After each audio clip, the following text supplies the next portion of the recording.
Walters is open late and a great spot to watch the final rounds of the NBA and Stanley Cup playoffs. Walters Sports Bar and Restaurant is located just across the street from Nationals Park. Shop the Sherwin-Williams Memorial Day sale and get 30% off paints and stains May 15th through the 28th. Whether you're refreshing your interior or exterior, we've got the colors to bring your vision to life. And with delivery, getting everything to your door is easier than ever. Shop online to have it delivered or visit your neighborhood Sherwin-Williams store. Click the banner to learn more.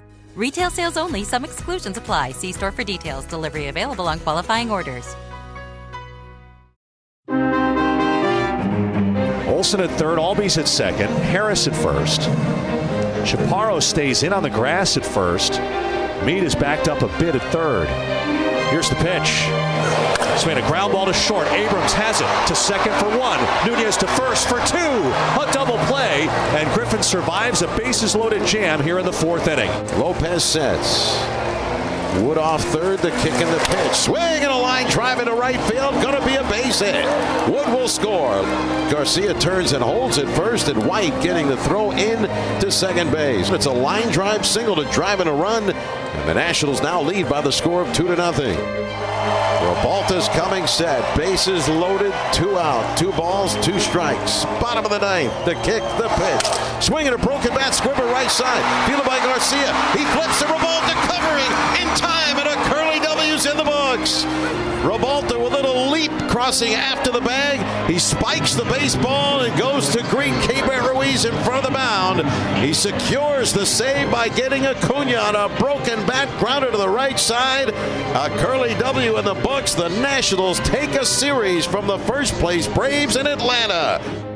And welcome to Nats Chat. I'm Al Galdi, host of the Al Galdi podcast. I'm joined by Washington Nationals insider Mark Zuckerman of NatsJournal.com. He is at Truist Park in Atlanta, where the Washington Nationals just won a 3-game series at the National League leading Atlanta Braves. A 2-1 win at the Braves on Sunday in a game that included 2 rain delays that totaled 1 hour and 50 minutes. But this off a 2-0 win at the Braves on Saturday as the Nats won the series with some outstanding pitching. And the Nats realistically could have swept the series. Remember, the loss was a 5-4 11-inning loss at the Braves on Friday night. And so here we are on Memorial Day, the first of the 3 holiday checkpoints in an MLB regular season, and we just so happen to now be exactly 1/3 of the way through this regular season for the Nats. 54 games down, 108 games to go.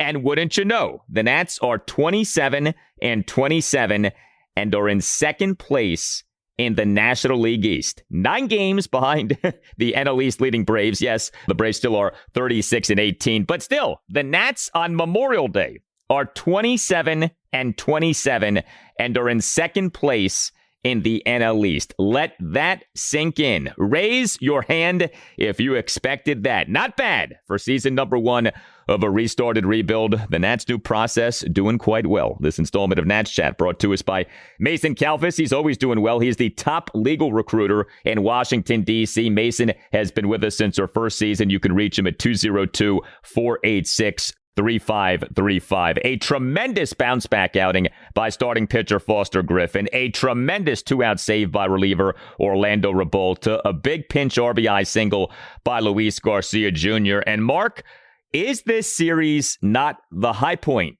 for the Nats since the rebuild started with the fire sale in July 2021? Can we say that? Is it wrong to say that a new high point in these rebuilding seasons for the Nats has been reached? Yeah, I think so, because of who they beat and how they beat them. The fact that we're not just, in April or even early May, but you've reached Memorial Day with a 500 record. As you said, that's not a position they have been in throughout this process. The Braves had only lost one other series this year and had not lost a series at home this year. And the Nationals are the one who does it to them, and did it with tremendous pitching. If you had said, okay, the Nats are going to win some slugfests and beat the Braves 8-7 a couple of times, I would have thought that was maybe plausible. To beat them 2-0, 2-1 on back-to-back days, that is what really stands out to me, because we know this is not the way this pitching staff has done things so far this year. And it's not the way the offense has really worked for the most part. So to do it that way against this team in this ballpark 2 months into the season, yeah, I think you can say that this is the high point so far. Now, hopefully there's even higher places to go from here. But every time they have some kind of success like this against tough opponents and they play as well as they did, it only boosts their confidence. It only makes them feel more like this is sustainable and that this is who they can be. I know there's a long way to go, and would it shock me if they fall apart at some point? No. But as you said, Memorial Day is one of those checkpoints. And usually you get to this point, you start to have an idea of what a team is and what it isn't. They're 500. Maybe they're exceeding expectations somewhat, but maybe not as much as everybody would have thought. Yeah, and from a bigger picture standpoint, you think about the new regime and, Nats fans have been going through these rebuilding seasons for way too long. And it's like, should we have faith in this new regime? Should we not? Again, time will ultimately tell. But when you think about what is being done here with the payroll, which is not exactly sky high, with the talent pool, which, as best as we can tell, is not exactly, in the upper echelon of MLB, for this team to be at 500 and to be in second place in the division, albeit a division that beyond the first place team hasn't been all that impressive, I just don't think you can say enough good things about that. And the process right now, it feels like, hey, these guys, Paul Taboni, Ani Colombi, Blake Butera, the coaching staff, et cetera, know what they're doing, and they're getting the most out of this roster. I don't know that there's any doubt about that. So the pitching, and the thing with the Braves, of course, is elite offensive team. Like, the Braves are arguably the best offensive team in MLB, and yet the Nats won the 2 games in this series via pitching. This 2-1 win at the Braves on Sunday. Foster Griffin, so good in what was a bounce-back outing for him. 6 shutout innings, 6 strikeouts versus 1 walk. He gave up 3 hits, which were a double and 2 singles. He issued a hit by pitch. He threw a lot of strikes, 90 pitches, 60 strikes, 30 balls. We talked about the last 2 outings, and okay, very good was Griffin over his first 8 outings. Last 2 outings, not so good. A 15-1 loss at the Cincinnati Reds on May 14th, 9 runs, 4 into 3rd innings. A 9-6 win over the New York Mets at Nationals Park this past Tuesday evening, 5 runs in 5 innings, even though there was some good stuff from Griffin in that outing. Bottom line was 5 runs in 5 innings. He had allowed 14 runs in 9 1/3 innings over his last 2 outings. He goes out there on Sunday against, again, a great offensive team, 6 shutout innings. This was the Foster Griffin who we saw over his first 8 outings. 100%. And let's remember, he faced the Braves previously this year. So this was, I believe, only the second time so far that he's faced the same team a second time this season. So there's that element to it. And what he did so well in this one, if you look at his strike zone plot, everything is on the edges of the zone. There's barely anything over the heart of the plate. And that's a sign that he was really locked in. He said especially that outer corner against right-handed hitters, he was using that to his advantage. Yeah, especially the outside corner, right? I feel like I had my backdoor stuff going pretty good. I know when I kind of have that early, it's probably going to be a pretty good day. But I was still able to keep that going throughout the game and mix speeds. Of the 6 strikeouts, 4 of them are looking, and those are on pitches that are just catching the edge of the plate. And so I think that's really when he's cooking, that's where he wants it to be. That's what he's effective at doing. So I thought that was important. The fact that he gave them 6 innings and held on as long as he could, and then the rain came, and who knows, maybe he would have gone a little further if not for that rain delay, but it actually timed out well from the Nats standpoint. If he has to depart this game earlier, or if they have to go through the whole thing like they did the day before with Jake Irvin, where he's got to stay warm during a rain delay, who knows how that goes. It really worked out about as well as they could have hoped with him, and he definitely got himself back on track and should have us thinking about him again in a positive light as somebody who can sustain this, not somebody who just had a nice, first 6 weeks of the season. We cannot say enough good things about the Nats starting pitching in this series. You go through each game, the 5-4 11-inning loss on Friday night. Remember, the Nats used an opener Technically, their starting pitcher in that game, no runs. Richard Lovelady, the reliever, he tossed a scoreless bottom of the first. But the bulk man, Miles Mikolas, he comes into the game and is great. 5 shutout innings on just 66 pitches. The 2-0 win at the Braves on Saturday. Jake Irvin, really good. Did leave the game due to injury, and there's news on him. We'll get to that. But Irvin in this game, remember, started the game, then resumed pitching in the game after a 41-minute rain delay. 5 scoreless and hitless innings, 7 strikeouts versus 1 walk. And now what Foster Griffin did in this 2-1 win on Sunday, 6 scoreless innings, 6 strikeouts, 1 walk. You look at the Nats' rotation pitchers over the team's last 4 games, Foster Griffin, Jake Irvin, Miles Mikolas, Cade Cavalli. The Nats actually put this out on Sunday evening on X. A rotation ERA over those 4 games, 0.78, 25 strikeouts versus 3 walks. We're not talking, Max Scherzer, Steven Strasburg, and, Patrick Corbin when he was at his best. Like, what we're seeing here from a pitching standpoint lately is just superb. And they were a booted grounder in the 9th inning away from back-to-back shutouts. And I did not realize this was the case. They haven't done that as a team since 2015, pitched back-to-back shutouts, and they were that close to doing it. And again, to do it against the Braves of all teams, and with this pitching staff, who is not the 2015 pitching staff by any means. It's been great to see. And when we talk about the process and the work that this coaching staff and front office has done, I think we have to start looking at how they have improved this pitching staff from where it was in April to where it is now. That's both the rotation and the bullpen. They are so much better and have done it for, I think, enough time now to say that this isn't just a hot week or something like that. They have been considerably better, a lot of ways across the board from a pitching standpoint. I can't help but think that they're working with them, and that's what their job is, to help these guys get better.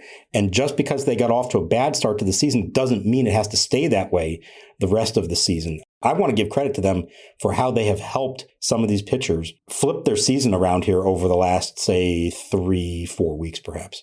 Simon Matthews, Sean Doolittle, the rest of that coaching staff as it relates to the pitchers doing such a good job. And you mentioned the Nats bullpen, 4 Nats relievers on Sunday combining to allow 1 run in 3 innings. Andrew Alvarez again delivering. All this guy does is deliver when called upon. 1 1/3 scoreless innings. Alvarez now has the following stats at the major league level over these last 2 regular seasons. 9 games, including 5 starts, ERA at 2.50, whip 1.08, strikeouts per 9 innings of 9. Also, with the Nats relief pitching in this game, Gus Varland officially allowed 1 run in 2/3 of an inning. He retired each of the 2 batters he faced in the bottom of the 8th, did give up back-to-back singles to begin the bottom of the 9th.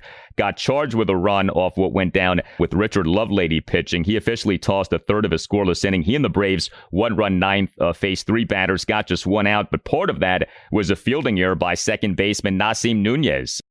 The kick in the 2-2, swinging a ground ball to Nuñez at second. He boots it. It gets away from him. All hands are safe, and the run scores. He committed a fielding error with runners at the corners, 1 out. Nats holding a 2-0 lead, botched the fielding of a grounder by Eli White, allowing a run to score. Lovelady then issued a 1-out walk of Ha-Sung Kim to load the bases. And so Orlando Ribalta was brought into this game with the bases loaded, 1 out, and the Nats clinging to a 2-1 lead. Now remember, Ribalta pitched in Game 1 of this series, did not do so well, although he overall has done well, and he in this game did really well. He retired each of the 2 batters he faced for quite the 2-out save, and the bullpen coming through. What a job by Ribalta. And again, I do go back to Andrew Alvarez. What a job by him. And, I mentioned the news with Jake Irvin. He now is on the 15-day injured list. The Nats announced that move on Sunday, a right shoulder strain. The corresponding roster move was the Nats recalling a reliever in P.J. Poulin from AAA Rochester.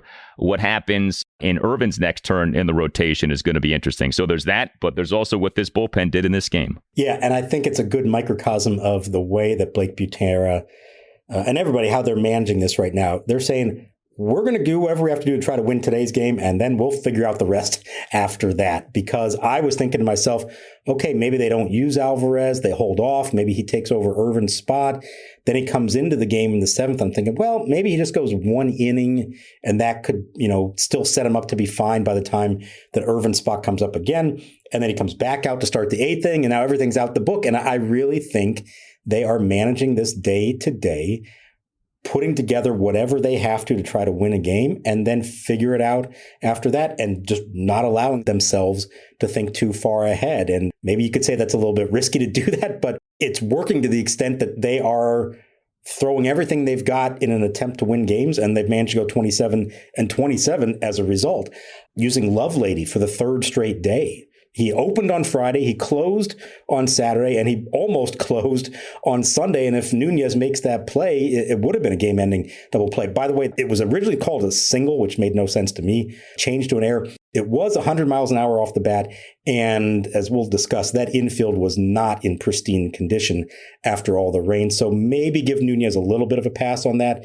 But boy, it felt like when that happened, that was the beginning of the end. They were going to blow it, but you know who the fireman is right now on this team? It's Orlando Ribalta. I feel like every time he pitches, the bases are loaded. And I know it didn't work out Friday night, but more often than not, he has been able to come through in those spots. And I think what he has shown here is an ability to take the highest pressure situations that there are and treat it just like any other situation.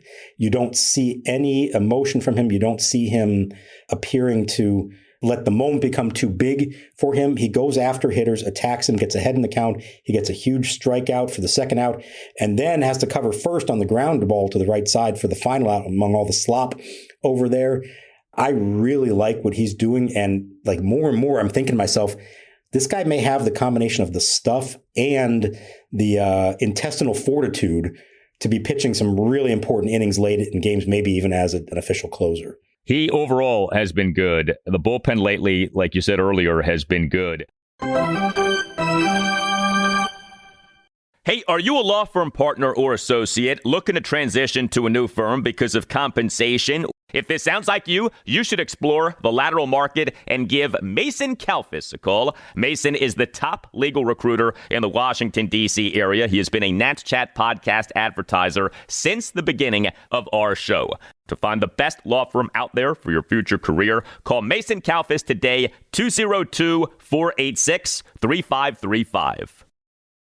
Big thanks to our sponsor, BetterHelp, for partnering with us for this important conversation about mental health. This is Steve Smith here, former NFL wide receiver and host of the 89 show on YouTube. So having a counselor and working with BetterHelp, that gives you an opportunity to really start to unpack. But people don't understand, when you unpack things, you also open up a box that you're not always sure what's inside. So I think that's why seeing a professional is extremely important. If you need someone to open up to, visit BetterHelp. That's betterhelp.com/89 to get started.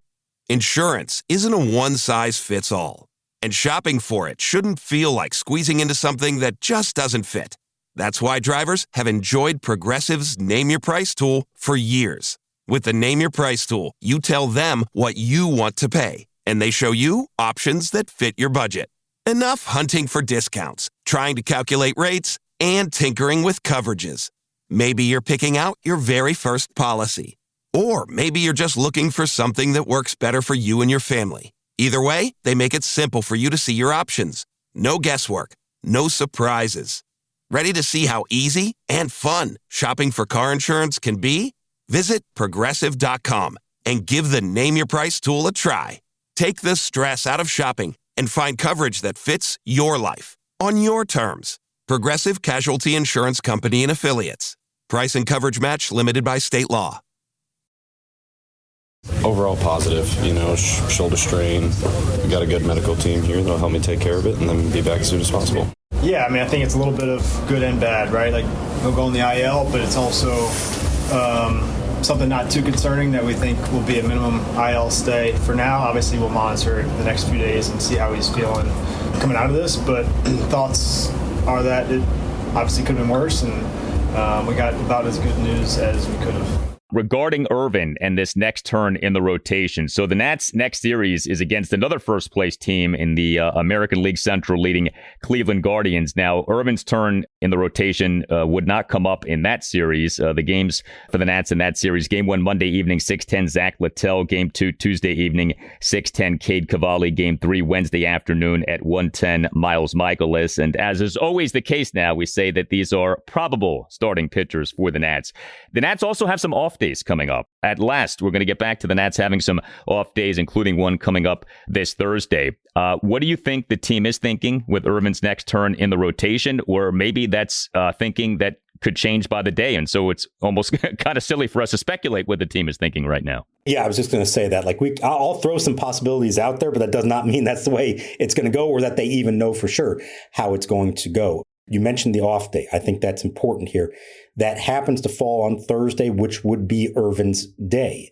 So they could, in theory, just skip that turn, keep everybody else on normal rest, and then the spot doesn't come up again until the final game of that homestand against the Marlins. That's like next Wednesday. So that could buy them some time if they choose to go that way. I think that would also make logical sense to have Andrew Alvarez take over that spot. We'll see if the work that he did Sunday changes that, but it probably doesn't. He would still have, again, like 5 days until he would need to pitch again with the off day. So that's probably could work out fine. I think the other important thing here to note about Jake Irvin himself is, yes, he's on the 15-day IL. It's a shoulder strain, but he and the team are really calling this the best case scenario. The MRI did show the strain, but they feel like it's minor enough that he's going to take 2 days off and then attempt to throw again on day 3. And, we'll see how that goes. If he has any more lingering issues, they will pull him back and not try to push it at all. But if he does feel okay after throwing, they'll ramp him up from there. And maybe this isn't much more than the 15 days to begin with for him. So I think they feel like he spoke up as soon as he felt something in that game, may have helped himself out by doing that, by allowing them to catch this right away. Time will tell. There's still plenty of steps he's got to take between now and him pitching in a game again. But they certainly were breathing a sigh of relief for what could have been a pretty bad situation. They feel like this is about as best case as it could have been. I mean, how often does a pitcher go on an injured list and the plan is for him to be shut down for a mere 2 days before he starts throwing again? I feel like you never hear that, and yet that is the case with Jake Irvin. Yeah, so he'll be down today and tomorrow from throwing, and then he'll start throwing the next day. So planning on him feeling good when he starts throwing, but we won't really know until then. By the way, each of the next 4 Thursdays is an off day for the Nats. May 28th, June 4th, June 11th, and June 18th. So the Nats have some nice off day regularity coming up here with these next 4 Thursdays scheduled to be off days. The funny thing about the Nats winning 2 out of 3 games at the Braves over Friday through Sunday is that the Nats offense in this series actually wasn't that good.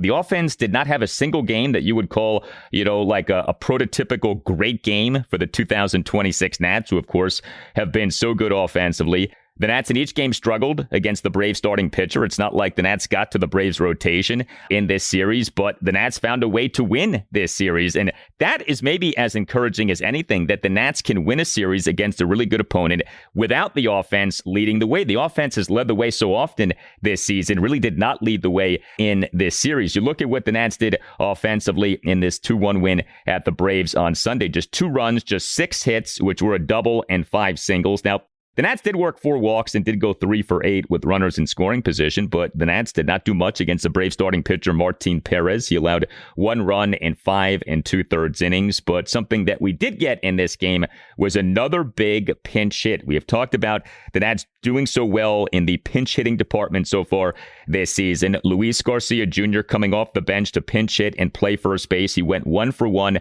with a pinch RBI single. Garcia in the Nats 1-run 8th, a pinch 2-out RBI single to right field for a 2-0 Nats lead. And the Nats' other run in this game coming via an RBI single by Nasim Nuñez. He did have that aforementioned error, but Nuñez, as the Nats starting second baseman and number 8 batter, 1 for 4 with an RBI single. He and the Nats 1-run 5th had an opposite field RBI single to right field for a 1-0 Nats lead. The Nats lately have not been doing especially well in runners in scoring position situations. At least, though, you get those 2 singles from Nuñez and Garcia, and that proved to be enough, amazingly, in this win at the Braves. I have them unofficially at 4 for 34 with runners in scoring position over the last 4 days, and they've won 2 of those games. So that tells you how good the pitching has been. The Nuñez hit was huge under the circumstances. They get first and third, nobody out in the 5th. It's a scoreless game. As we've discussed, just a really weak hitter at the plate. And because of that, and because the runners, it was Dalen Lyle on third and Jacob Young at first, I'm thinking to myself, Blake Butera is going to put a play on here. This is a squeeze. This is a double steal. This is something along those lines to try to at least get 1 run home. And no, instead, he let Nuñez swing away. And what did he do? Line drive, base hit to right to bring home the run. And I asked Nuñez about it afterwards, and he laughed. And he said that when he came back to the dugout and everybody said, good job, he said to Blake Butera, thanks for letting me swing away. Oh, I told him in the dugout. I was like, they told me good job. And I was like, appreciate you for letting me swing it. Because he knew himself that that may not be the kind of spot that they would normally trust him to do that. So good on Nuñez. I know it's been such a struggle for him often offensively, but when he does contribute, it's been significant in a lot of ways, whether it's hits like that or, as we know, running the bases, everything else. So I was glad to see that that worked out. And yes, Garcia, really important pinch hit there. Also credit to James Wood. He drew the leadoff walk and then he stole second to put himself in position where he could score 2 batters later on the single. That was a huge insurance run. So not a lot of clutch hitting, obviously, from them in this series or over the last 4 days. Credit to their pitching staff. You would hope that the offense gets a little more back on track and starts hitting the way they have. They've been very streaky when it comes to this stuff. I hear this all the time from fans like, oh my God, we lead the league in runs scored, but we're terrible with runners in scoring position. Their average runners in scoring position is actually higher than their average in any other situation. But it does feel like they go through these slumps sometimes over several days where it looks like they can't do it. And I think there's a collective feeling about that, just like there's a streak, everybody kind of gets hot together at the same time. I think everybody gets cold together at the same time, sometimes like that. And the more that you're struggling to produce in clutch situations, the more pressure guys start putting on themselves when they come up to make it happen. And so as much as they can, they just need to treat these situations all the same and forget about the magnitude of it and just give the good quality at bats they have for the most part this year.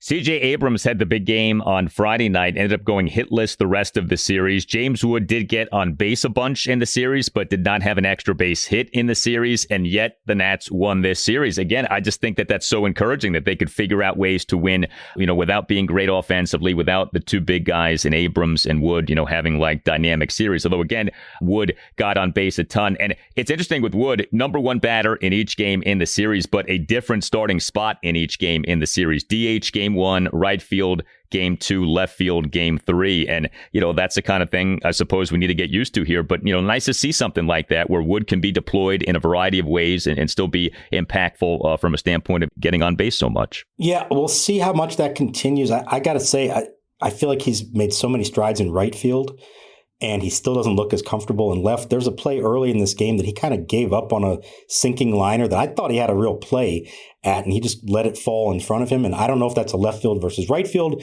thing or just in general him being tentative out there. But there is a difference, I think, and we've seen it. He is much better in right than left. And I understand that you would say, well, Dylan Cruz is a better outfielder in general, so he should have the higher priority to be in right. I wonder if it might be better for James Wood to stick in one spot and maybe have Cruz be the guy who can move around to any of the 3 outfield spots. Part of what has happened with Dylan Cruz is that it has prevented the Nats from, at the major league level, developing a rhythm, developing a routine with how they use Wood and Cruz defensively. And we've always wondered about how that might go with Cruz spending so much time at AAA Rochester this season. We didn't really get a chance to see how that might go. And so I wonder how much of what's happening right now is the Nats at the major league level trying to figure out how they want to use Cruz and Wood when both guys are at the major league level at the same time. Al Galdi here to tell you about Window Nation's Buy 4, Get 4 free sale. But before that, the Window Nation look into the future. 2024 out of Wake Forest. It's a fly ball to right. Has some carry to it. Back is Eaton looking up, and this ball is off the wall. It's going to clear the bases as King is into second with a bases clearing double. Window Nation has a great offer for listeners of the Nats Chat podcast, the Buy 4, Get 4 free sale, during which you could replace all of your home's windows and get half of them for free. Plus, you can get your windows with no money down and no payments or interest for 2 years. The sale ends soon, so call 866-90-NATION or visit windownation.com now to book a consultation. 866-99-WINDOW-NATION or windownation.com to book a consultation, and tell Window Nation that you want the deal that you heard about from Al Galdi on the Nats Chat podcast. I drive my bus in a busy city. That's why road safety is so important to me. I know that I must slow down and be extra careful when I make a wide turn. Buses need more room than cars. Everyone can help keep our roads safe. Next time you're driving, remember to give buses plenty of time and space to finish turning before driving ahead. Let's all plan to share the road safely. Learn how at www.sharetheroadsafely.gov. The question isn't whether the world is changing. It's whether you'll be ready for it. At Arizona State University, your education is built around the careers of the future. You learn from renowned faculty and researchers who are driving their fields forward, not just teaching about it. It's why we're ranked #1 in innovation and #2 in employability among U.S. public universities. Future-proof your career. Explore more than 350 programs at asuonline.asu.edu. That's a degree better. He works from the windup, the 0-1. Lyle fouls one back into the screen. To this point, there hasn't been much of a breeze, the rain falling straight down, but any shift now, we start to get wet. Now they're going to call it. Interesting, they let him throw 2 pitches, and there's been no real change in the rain. Oh, yeah. And now they're going to call for the tarp. Well, if they knew this was going to happen, why did they even start the inning? Yep. So Fuentes delivers 2 strikes, and at 6:06, Ron Kulpa calls for the tarp. That I do not get at all. And Kulpa's a veteran umpire, and it's not easy. And now it's raining hard. Why even start the inning? They could have had the tarp out and on the field. Now it's raining very hard as they unroll the tarp. All right. To the rain.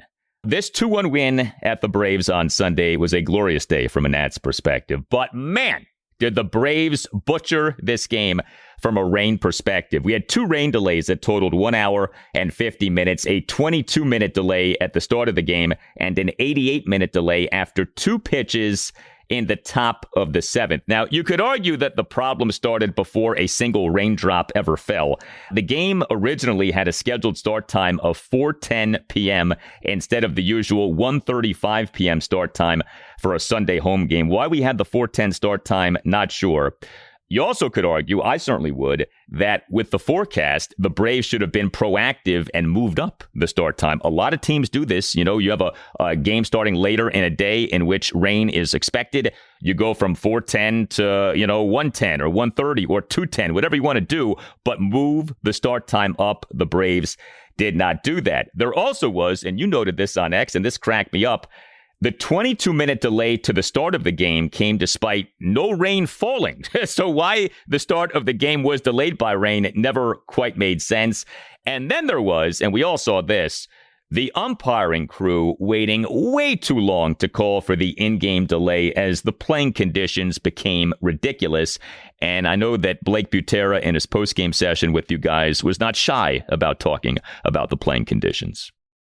Yeah, there's a lot to get to with this. Let's start at the front end of it. As you said, the 4:10 game. And look, I understand it's hard to forecast this stuff. You don't know for sure. All weekend, it was like spotty. You'd have out of nowhere, big thunderstorm, and then it would disappear, and then another one come up. So I understand that it's hard to figure out exactly the timing of things. But as you've noted, some other teams have moved up start times in an attempt to beat the rain, at the very least, knowing that there was a shaky forecast and that it's getaway day.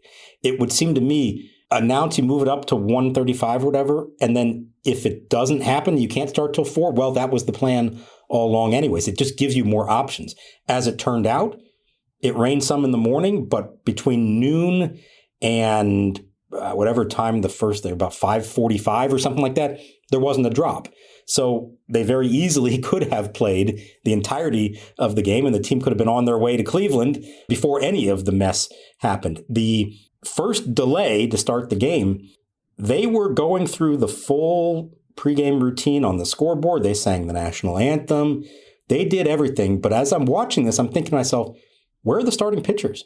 They're not out there. They're not stretching. It's too close to game time for this to happen. They must know that the game is not going to start on time. And sure enough, at 4:05, 5 minutes before the first pitch, they finally come on and say that the first pitch will be at 4:30. And I can understand they looked at a forecast and saw, well, it looks like there may be a system coming through. We don't want to take a chance and start the game and have to stop it. That's great. That's proactive. But it never was necessary, any of that. And so now you've delayed it even more. And then, of course, the heavens opened up later on. Everything up to that point, I'm putting on the Braves. And I understand there's only so much you can do about the weather, but there were things they could have done proactively to try to put themselves in a better position than they were. Once we get to that point where it's coming down pretty good, and this is the end of the sixth, and Foster Griffin gets the final out, they come off the field, and you're thinking, okay, that's it. Let's pull the tarp right here. The head groundskeeper came out, met with Ron Kolpa, the crew chief. He was showing him his phone. I'm sure he's showing him whatever the radar is saying. And they waved. The grounds crew is ready. They're at the red, like, okay, we're going to do it. And they waved them off. No, we're going to continue. So they start the seventh inning. 2 pitches later, it is coming down so hard that they now have to call for the tarp. And as a result, shockingly, the infield got so drenched that they couldn't pull the tarp all the way across. It got stuck, waterlogged. This is the reason you have to be proactive with these things. And so the entire first base line is now just a quagmire. And look, God bless the grounds crew. They were doing the best job they could. They were just finding anything they could that resembled a tarp or plastic and covering up that first base line. I tweeted some photos of it. It was not pretty. At that moment, I'm thinking to myself, that's ball game. Nats are going to win 1-0 in 6 innings. They're not going to fix this field. There's no chance. Well, they waited it out, and after about a half hour, the rain did clear. They pulled the tarp. They started working on it, and they worked really hard at it.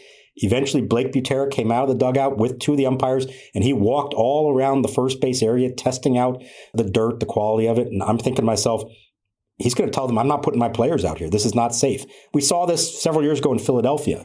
There was a mishap, and they couldn't play, and Davey was like, I'm not putting my team out there on the field. They had blow torches. They wound up canceling the game. Butera said he saw it. He tested it out. He said, you guys did a great job. This field feels safe enough, in my estimation. Let's go ahead and do it.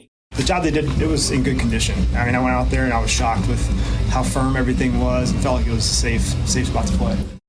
Now, I did hear from a few players after the game, so the conditions were not great. And the infield was clumpy, not real smooth. Again, I don't know if that had to do with the Nuñez error or not. Yes, the dirt was like rough and patchy, but hey, everybody's playing on it. It just came to me. But it was not great conditions. And that final play of the game, the bouncer to first with Luis Garcia and then Ribalta covering, they pulled it off. But I'm thinking in my head, oh man, we're going to be writing about how they blew the game because the field was so sloppy. So in the end, tons of credit to the grounds crew. It was a thankless job. They worked very hard. They got it to the point that it was playable. I'm looking at the umpires for not calling that delay soon enough. And I'm looking at the Braves for everything that led to it getting to that point. It just felt like they were determined to play this game at the time that they had announced, and it backfired against them. Yeah, it's a funny spot for the Nats, right? Because the Nats have their own history when it comes to handling rain at Nationals Park. But you know, what the Braves did on Sunday, it just did not make a ton of sense. And again, I do think this goes back to be proactive with these start times, be aggressive, and you rather be erring in the direction of being too aggressive than being too passive, I think, with these rain delays. So move the start time up. I mean, this was a perfect opportunity to do that because it was a later than normal start time for a Sunday game. And Ron Kolpa perhaps owes all of us a mea culpa for the way that he handled this thing. But the Nats get the win. The Nats get the series win. We certainly don't want to lose sight of that. And what a season the Nats are having so far, 27-27 and in second place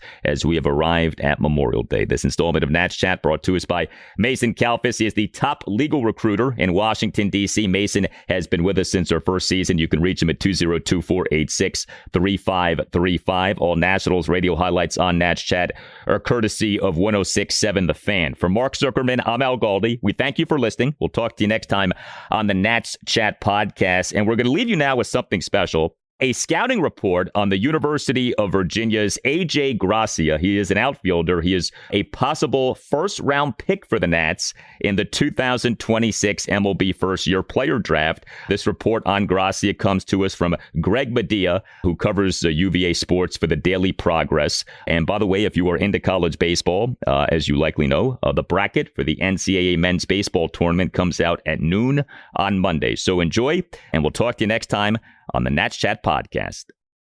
Oh, Gracia turns on it, crushes it to right field. Looking up, it bangs off the wall.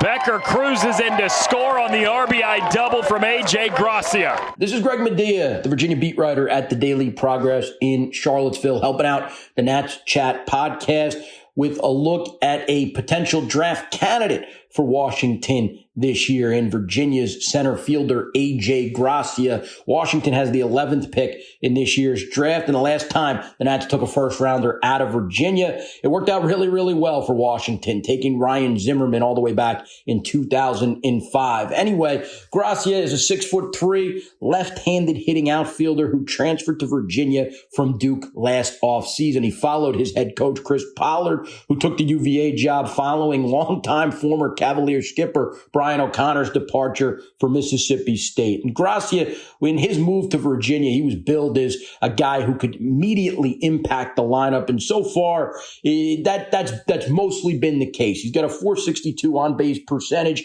And really the strength of Gracia's approach in the batter's box is his eye discipline. He is very disciplined at the plate. He does not chase. He does not go after pitches out of the strike zone. And it really speaks to his 36 walks to only 30 strikeouts at this point in the college season. It's late, right? Late in the college season. And you talk to his coaches and they'll all tell you it'd be hard to find another college player with as good of eye discipline as Gracia has when he's at the plate. Sometimes, when you just as a baseball observer, you want him to swing the bat maybe a little bit more because he can make impact, right? He's got 12 homers, 10 doubles. He is powerful, big and strong. And sometimes you want him to swing the bat a little bit more, especially when a team needs runs. But his eye discipline, I think, will serve him well as he goes forward into the professional ranks and as the pitching and the level of pitching increases throughout a potential climb through the minor leagues toward the major league. He plays on defense. He plays a clean center field. He's not the fastest athlete, but he takes great angles and catches everything hit in his direction. He could shift to a corner if he's asked to do so by whatever club drafts him.